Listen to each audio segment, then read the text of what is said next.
So today, we're going to keep talking about the calorie, and we're going to do some really interesting stuff.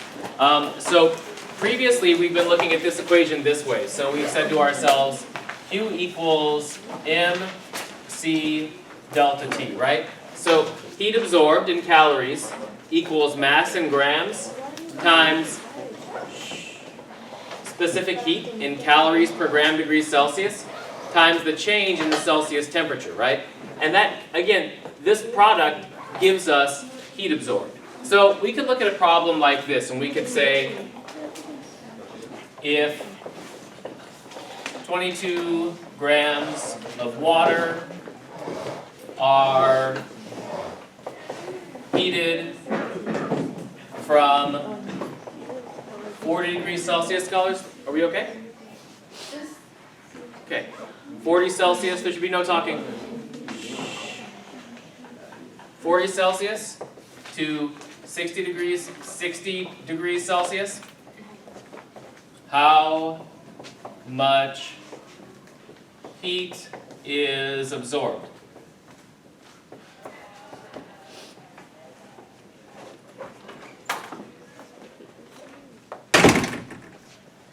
And we've done this problem like a gazillion times, right? So we know that Q equals mass of water, that's 22 grams, times the specific heat of water, which is in your notes, but I'll write it down on the board because I should.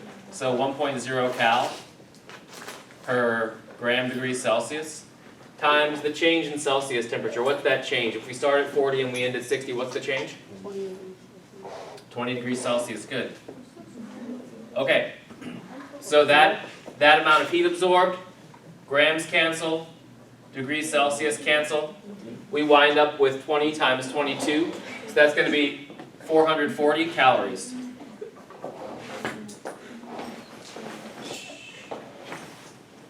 All right, so we're pretty used to doing these kinds of problems. These are straightforward for us. Guys, is everything all right over there? Yeah. Let's focus on what we're doing here. All right. So we'll have more time later for whatever else we're doing. So we're pretty accustomed to doing these problems at this point, right? These problems are not new to us. We've done these for a few lectures now. But this problem is going to be new, and it's also going to be really, really important for your lab. So this type of problem allows us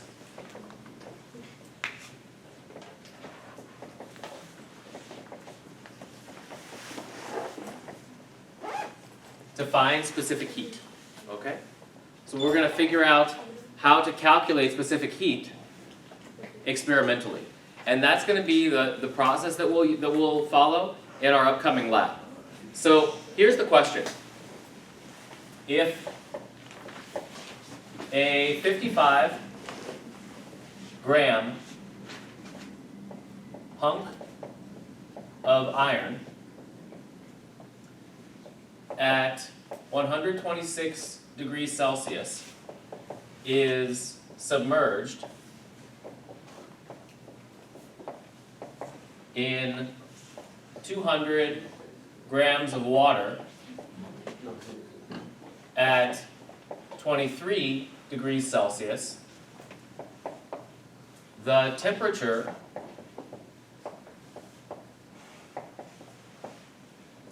of the iron cools to 26 degrees Celsius, while the temperature of the water rises to 26 degrees Celsius. Okay? So the question is, well, there are two questions, and we're going to answer them both. So one, how much heat does the water absorb? First question. And so that's straightforward, right? we've got just an average Q equals MC delta T question here. So that's 200 grams of water times 1.0 cal per gram degrees Celsius times 26 minus 23 equals 3. Good, 3 degrees Celsius. So we can do this in our sleep now. And that gives us 600 cal. And I'll circle that. Okay? So the water absorbs 600 calories. Now the next question is a little more complicated. And that question is, what is the specific heat of iron? The specific heat of iron. And you might say to yourself, well shoot, how am I going to calculate that? All I know how to calculate is Q, heat absorbed. You actually know more than you think, and I'll show you how. So this equation, Q equals MC delta T, can be rearranged. And what we're going to do is, we're going to solve for C. So here's a quick example, right? To help you understand how we're going to go through this. If I have 25 equals 5x, what does x equal? 5. On the count of 3, all of us? 1, 2, 3? 5. Right, x equals 5. Okay. So how do we get that mathematically? What did we do in our heads that allowed us to understand that x equals 5? Divide both sides by? 5. Good. So you just, in order to get x by itself, you just divide both sides by whatever x is multiplied by. So you say to yourself, okay, so x equals 25 over 5, so x equals 5, and you're happy with that, right? Like that's your little answer, right? And you just divided both sides by this thing because you were multiplying this thing by x in the first place, and you're trying to find x. Well, it turns out that this situation is really no different. So Q equals MC delta T. Well, why don't we just say Q equals M delta T times C, right? And then you say to yourself, okay, I'm multiplying M delta T by C, just like I'm multiplying 5 by x. All right, so if I want to get C by itself, I divide both sides by M delta T, yes. So I say to myself, okay, so C equals Q divided by M delta T. And at this point, we just have to plug in, right? We have to plug in. So what do we plug in? Well, we found up top that the amount of heat absorbed by the water was how much? 600. Okay, where did those 600 calories come from?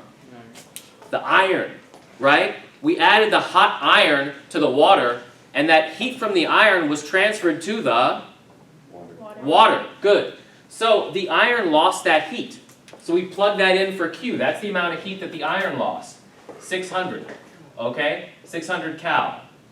And we divide it by mass of iron. What was the mass of the iron? It says so in the question. 55 what? Good. 55 grams. We need our unit. Right.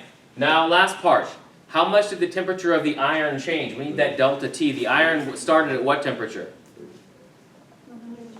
126 Celsius, and it finished at what temperature? Right, so what was the temperature change? 100. Okay, 100 degrees Celsius. And now look, do any of these units cancel out? No. Calories over gram degrees Celsius, that's what we expect. And if we do the math, what we find is that the numerical solution to this problem is 0.11 cal per gram degrees Celsius, okay? And we can box that. If you look at your notes from our first calorie lecture, you'll find that that was the exact value that we listed for the specific heat of iron, okay? And so, what's really cool about this is you can use